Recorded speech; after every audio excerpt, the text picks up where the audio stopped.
बड़े ही घमंड में रखे हुए हैं, घमंड को लेकर के वे बैठे हुए हैं। और जब घमंड को लेकर के बैठे तो आज ये छोटी बहन को प्रसाद तक नहीं, और जब प्रसाद नहीं दी तो बहन विचार करने लगी।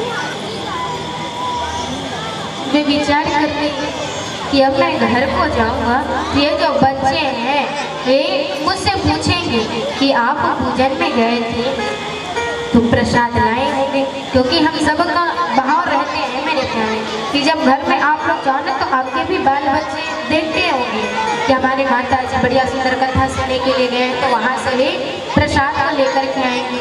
रखते हैं भाव की नहीं रखते हैं ना। तो आज ही जो छोटी बहन है उसके मन में यही भाव आ गई कि आज मैं प्रसाद लेकर के नहीं जाऊंगी तो मेरे जो पुत्र पुत्री हैं ये विचार को रखेंगे कि हम उसको कैसे प्रसाद को दें। तो आज प्रसाद नहीं दिए तो बहन विचार की और वे धीरे धीरे करते हुए विचार रखी कि मैं अपने भाई के घर में जाऊँ। जैसे भाई के घर में जाने लगी तो उसको जाते ही एक तुलसी मैया का वृक्ष दिखाई। प्रेम से बोलो। उनको तुलसी माता के वृक्ष दिखाई और जैसे ही तुलसी माता के वृक्ष दिखाई दी तो तुलसी माता के वृक्ष के पास पौधा के पास एक बुढ़िया माता बैठी हुई थी। वे माता जी कहने लगी बिटिया करियो बिटिया, देखो बड़ी चारों तरफ गंदगी फैले हुई, इसको आप साफ कर दो। वे बिटिया बढ़िया सुंदर गंदगी को साफ कर दी। वे बुढ़िया माता जो बैठी थी वे कहने लगी करियो बिटिया, जब तुम उधर से वापस आओगे ना तो मेरे से मिल करके जाना। बिटिया खा करके फिर आगे चलने लगी और जैसे आगे बढ़ी तो फिर आज ये जो बिटिया है वे धीरे धीरे करते हुए आगे बढ़ी। जैसे आगे बढ़ी तो उसको बड़ा सा शिवालय दिखाई, बड़ा सा मंदिर दिखाई दी। जैसे मंदिर में गई तो एक बूढ़े बाबा जी बैठे। वे बाबा कहने लगी करियो बिटिया, देखो ये जो हमारा मंदिर है ना इसमें बड़ी ही गंदगी भर गई हो, तो तुम एक काम करो इस मंदिर का बढ़िया सुंदर साफ कर दो। जैसे मंदिर को साफ करने के लिए के तो आज जो बिटिया है बढ़िया सुंदर रुक गई और रुक करके मैं बढ़िया सुंदर मंदिर का साफ करने लगी। बाबा जी कहने लगे करियो बिटिया, जब तुम यहाँ से आओगी ना तो मेरे से मिल करके जाना। बिटिया आगे बढ़ते बढ़ते चली गई और जैसे आगे बढ़ती गई तो आज उसको एक नदी मिला और जब नदी मिली तो बिटिया जो है धीरे धीरे करते हुए नदी के पास आ पहुंची। और जब नदी के पास गई तो नदी में फिर से उसे एक बुढ़िया मिल गई और जब बुढ़िया मैया मिली तो वे बुढ़िया मैया कहने लगी करियो बिटिया, देखो ये जो लोग हैं ना ये यहीं पे पूरे गंदगी को रख दिए, तुम इनको साफ कर दो। बिटिया बढ़िया सुंदर उनको साफ कर ली और जैसे ही साफ की तो फिर वो मैया जो नदी के पास मैया बैठी थी वे भी कहती करियो बिटिया, तुम अपने भाई से घर से आओगे ना तो मेरे से मिलते हुए जाना। वे धीरे धीरे करके अपने भाई के पास चली गई और जैसे ही भाई के पास गई तो आज भाई के पास जाते ही वे देखने लगी जैसे वे अपने भाई के घर में गई तो इधर उसकी जो भावची वे खूब काम कर रही थी। तो ये जो बहन है वे बढ़िया सुंदर बर्तन साफ करने लगी, अपने भाजी के साथ हाथ बटाने लगी और जैसे हाथ बटाए तो आज रात्रि पूर्ण हुए। जैसे ही प्रातः हुए तो प्रातः होते ही वे विचार रखी कि अब हम घर को जाते। उसी समय जब घर जाने के लिए निकले ना तो फिर उसके जो भैया है एक थैले को दे दिए। वे जो भैया ये बहन को थैला को दे दिए और जैसे ही थैला को दिए तो उसके जो भैया है वे कह रहे हैं करियो बहन, तुम इस थैला को ना यहाँ खोलना होगा, इसको सीधे घर में जा कर के खोलना, यहाँ आपको खोलना नहीं। इस थैला को आप घर में जा कर के खोलना। जैसे घर में जा के खोलने की बात कही तो फिर बहन जो है उस थैला को लेकर के आने लगी। प्रेम से बोलो, थोड़ा और जोर से। तो फिर वे जो बहन वे बढ़िया सुंदर उस थैले को ली और लेकर के वे धीरे धीरे आने लगी और जैसे आने लगी तो आज उस बहन को वही बूढ़ी मैया मिल गए। वे भी मैया जो है गंगा किनारे जो मैया बैठी थी, वे भी मैया बढ़िया सुंदर थैला को दे दी। वे भी वही बात कही करी, हो बेटा तुम घर में जा कर के इसको देखना, रास्ते में मत देखना, सीधा घर में जा कर के देखना। वे थैले को ली, आगे बढ़ने लगी, शिवालय के पास आ गई। शिवालय में भी बढ़िया सुंदर उसको बाबा जी एक थैले को दे दिए। उसको भी वही बात करनी, इसको घर में जा कर के देखना। धीरे धीरे करते हुए तुलसी पौधा के पास आ गई। वहाँ पर बैठ रही बुढ़िया मैया भी उसको बढ़िया सुंदर एक थैले को दे दी। बिटिया बढ़िया सुंदर धीरे धीरे करते हुए घर में चली गई। और जैसे ही घर में पहुँच तो आज घर में पहुँचते ही ये जो बिटिया है वे थैले को निकाल करके देखने लगी। और जब थैले को निकाल करके देखी तो फिर आज थैले के अंदर एक थैले में बढ़िया सुंदर पूरे धन भरे हुए थे। एक थैले में पूरे पैसे पैसे दिखाई दिए, दूसरे में स्वर्ण चांदी थे, तीसरे में बढ़िया सुंदर खाने की सामग्री, नाना प्रकार के पकवान थे। और ऐसे पकवान भरे हुए हैं कि वे उसके जिंदगी भर खत्म होने वाले नहीं। ऐसे उसको देख करके बड़े ही प्रसन्न हो गए। और जब प्रसन्न हुए तो फिर वे जो माता है वे बढ़िया सुंदर अब स्वर्ण चांदी पहनने लगी, नए नए वस्त्र पहनने लगी। उसको देख करके उसकी जो बड़ी बहन वे जेलस करने लगी कि आज इसके पास इतने धन संपत्ति कहाँ से आ गए। वे उस बहन के पास पहुँचे और जब बहन के पास पहुँचे तो आज उस बहन को पूछने लगी कि लो तुम्हारे पास इतने धन संपत्ति कहाँ से आई, लगता है तुम चोरी की, क्योंकि आपके पास तो इतना धन संपत्ति नहीं आ सकता, तुम आज चोरी की हो ऐसे लग रहा है। कहने लगे कि नहीं, हमें हमारे भाई ने दिए, जैसे भाई दिएंगे तो फिर आज बड़ी बहन भी अपने भाई से लेने के लिए आगे बढ़ने लगी। और जैसे भाई से लेने के लिए आगे बढ़ी तो ये जो माता है जो बड़ी बहन वे भी आगे बढ़ती हुई चली गई। छोटी बहन बढ़िया सुंदर वे भी कथा का आयोजन रखी। और जब कथा का आयोजन रखी तो उसमें ये भी चली गई, लेकिन इतने बड़े आयोजन को कैसे रखी, लेकिन उसके पास तो भगवान जी बैठे हुए। ये जो बड़ी बहन है वे भी अपने भाई से लेने के लिए आगे बढ़ने लगी। उसको भी वही पौधा मिल गए, वही शिवालय मिल गए, वही नदी मिल गए। लेकिन ये बहन कहने लगी कि मैं ये साफ नहीं कर सकती, मेरे पास इतना समय नहीं है। मैं तो भाई रानी भैया क्या साफ करने दिखाई दे रही, मैं आपको साफ करने वाली दिखाई दे रही, मैं तो भाई रानी। थन से वे चलने लगी। जैसे ही गई तो आज वे अपने भाई के पास आ गई। और जब भाई के पास गई तो वहाँ भी घर में जा कर के वे अकड़ के कारण सोने लग गई। और जब अकड़ के कारण सोई तो जैसे ही रात भर तो वे फर्राटे लगाने, प्रातः होते ही वे वहाँ से निकल पड़ी। भैया को कहने लगी करी हो भैया मुझे भी एक बैग दे दो, आप मुझे एक बैग को दे दो। भैया कहने लगी कासो बैग, आपको मैं कैसे बैग दूं? कहने लगी कि आपने भी छोटी बहन को कैसे बैग दिए हो वैसे ही हमें दे दो।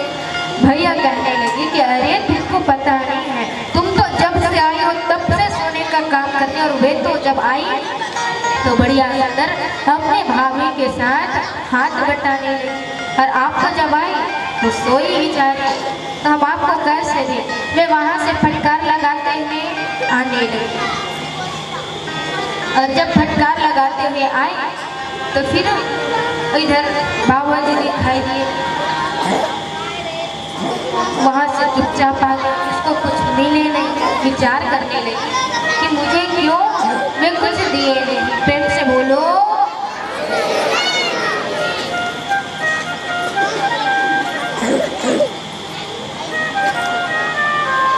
तो फिर मैं धीरे धीरे करते करते आ विचार को रखे।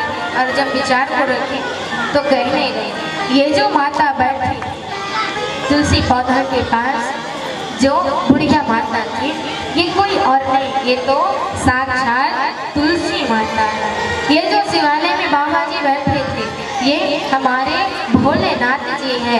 और गंगा किनारे जो माता बैठी थी बुढ़िया माता, वे भी गंगा मैया है। और आज ये जो मैया है ये छोटी बहन के भाव को देख करके, उसके भक्ति को देख करके बढ़िया सुंदर उसके ऊपर कृपा करके धन धान्य से उसको परिपूर्ण कर दिए।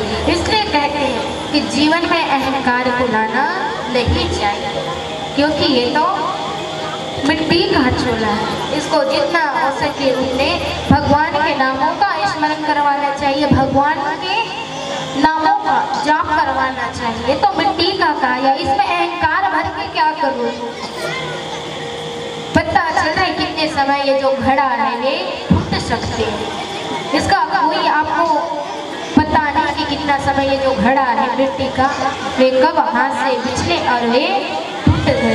तो इसलिए इस शरीर का कभी घमंड नहीं करना चाहिए, हमेशा भगवान के नामों का स्मरण करना चाहिए। इसलिए कहते हैं ना, माटी के चूल्हा माटी में जाइए, माटी में जाइए, हरि बोल बोल दिया राम राम मरे नैया वै गंगा रे मनवा राम सिया, भजने रे मनवा राम सिया।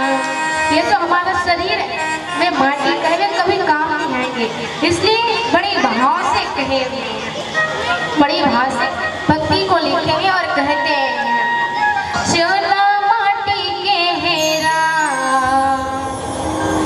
एक का भरोसा, चोला माटी के हेरा,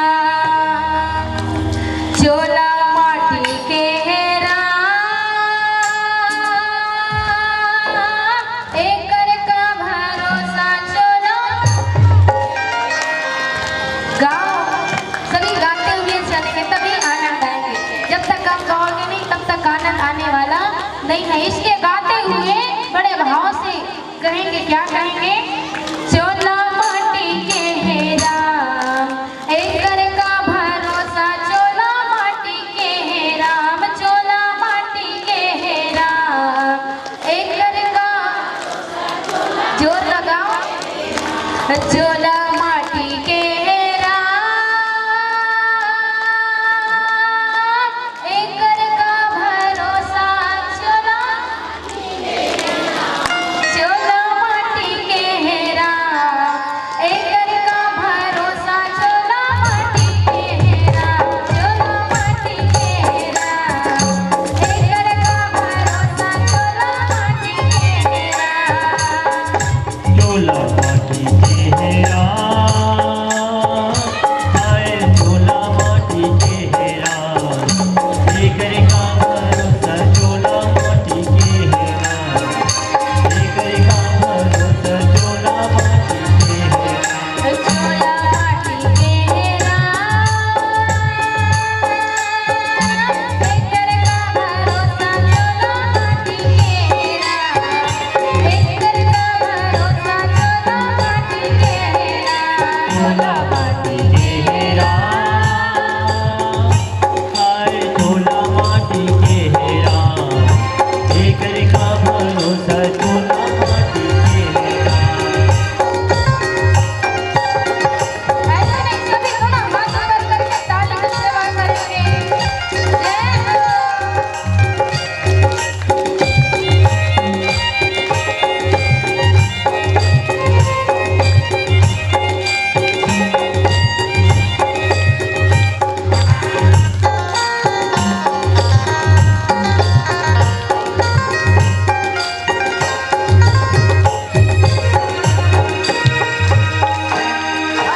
चोला जैसे गुरु चलेंगे करण, जैसे रानी रे संगी करण, जैसे रानी चोला जैसे गुरु चल गए कर्ण, जैसे दानी संगी कर्ण, जैसे दानी अभिमानी रे संगी राम अभिमानी, पाली जैसे वीर चले गए रावण कति अभिमानी, संगी रावण कति अभिमानी, काली जैसे वीर चलेंगे रावण कस अभिमानी रे संगी रावण कस अभिमानी, पाली जैसे वीर चले गए रावण कति अभिमानी, संगी रावण कति अभिमानी, चोला माटी के हेरा, का भरोसा, चोला माटी के हेरा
ले भैया जीवन सफल बना लीजिए। ओ ये दुनिया में आकर संगी जीवन सफल बना ले भैया, जीवन सफल बना ले। ये दुनिया माँ के संगी जीवन मुक्ति करा ले भैया, जीवन मुक्ति करा ले। चोला माटी मेरा एकर का भरोसा, चोला माटी मेरा एकर का भरोसा, चोला माटी मेरा, चोला माटी मेरा। तेरे का भरोसा चूल्हा माटी के